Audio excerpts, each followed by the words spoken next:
Hello everyone, got an article from Automotive News here today about a Ford plant in Oakville, which is close to home for me, so thought I'd highlight it here today. So the headline is Ford's Oakville plant in Canada will build EVs starting in 2024. Ford Motor Co. on Tuesday said the previously announced $1.3 billion transformation of its Oakville assembly plant for electric vehicle manufacturing will begin in the second quarter of next year and take about 6 months to complete.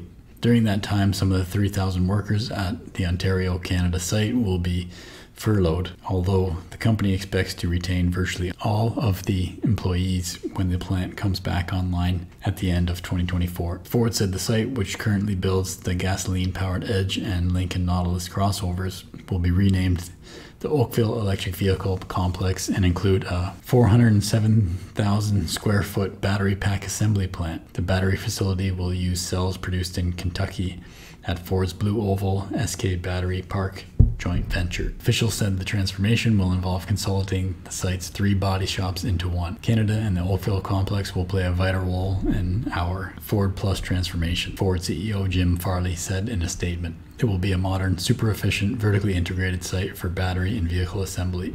So interesting to see that some of the assembly plants located in Ontario, of which there's quite a few, are going to switch over to electric vehicle plants. It's good to see that the 3,000 workers at that site will be employed again once the transition is complete to the electric vehicle assembly. Also in the news today, Tesla is about to launch its Powerwall 3. The Powerwall is a battery pack used to power your home during power outage and can be powered with solar or powered with grid just to provide a backup. And you can actually get software from Tesla that will allow you to make money with the battery pack automatically while you sleep by utilizing the difference in price during the day versus at night. So the software will determine when is it best to buy electricity and charge the battery, and when is it best to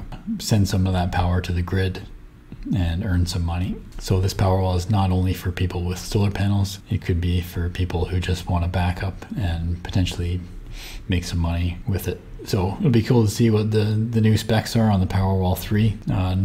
No real details yet, just there's been some registrations. It says in this article that Tesla has registered with installation companies the name of Powerwall 3. So basically we know it's coming, but not a lot of details yet. So we'll have to keep an eye out for that. And last thing for today, Tesla shares down today, 3.35%, closing at 180.54. The NASDAQ down about 0.85%. So that's my video for today. My name is Evan Bertrand. This is the Evergreen channel. Subscribe if you like by clicking the wheel, and thanks for watching.